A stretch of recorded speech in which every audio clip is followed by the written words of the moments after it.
पीक पाणी नोंद करावी लागते, पण पूरस्थितीच्या ठिकाणी जाता येत नाही. माड्यातल्या दोन गोष्टी. पहिली गोष्ट आहे पुराच्या बाबतीत तुम्हाला प्रश्न विचारला. त्यात एक अतिवृष्टी झालेला स्वतंत्र विषय आहे, पुराचा झालेला विषय स्वतंत्र आहे. आणि या बाबतीतलं माननीय कलेक्टर महोदयांनी सगळा अभ्यास केलेला आहे आणि तशा पद्धतीच्या सूचना दिलेल्या आहेत. जिथं पुराचं झालेलं आहे तिथं पुराचं नुकसान घेतलं जाईल आणि जिथं अतिवृष्टी झालेली आहे शासनाच्या नियमाप्रमाणे अतिवृष्टीच्या नोंदी घेतल्या. पीक पाणी नोंदण्यासाठी अडचण येते. आता पुरा परिस्थिती नदी काठी जास्त आहे, तिथं काय नोंदायला जशा लोकांच्या तक्रारी प्राप्त होत्या त्या सगळ्या गोष्टी मी आदरणीय कलेक्टर साहेबांच्या कानावरती घालतोय आणि पालकमंत्र्यांच्याही कानावरती घालतोय आणि शासनाकडून आम्ही मिळवून देण्याचा प्रयत्न करतो. दादा, ज्या पद्धतीने आज खासदार साहेब आणि तुम्ही स्वतः आणि आमदार साहेब रणजित दादा देखील माडा न्यायालयात हजर आहेत, नेमकं काय कारण होतं आणि कशासाठी?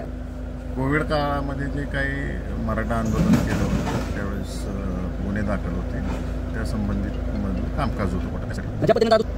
राहुल गांधी हे पुराव्यानिश्चित आरोप करतायत आणि नक्कीच त्याचा समाजाच्या पुढे मांडण्याचा प्रयत्न केलेला आहे त्यांनी.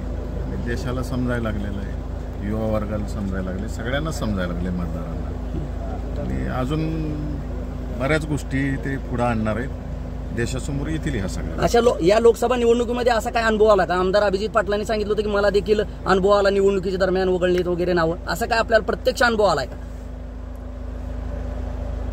अनुभव आला म्हणूनच विरोधी पक्ष एवढ्या पद्धतीनं पुढे चाललेला आहे ना.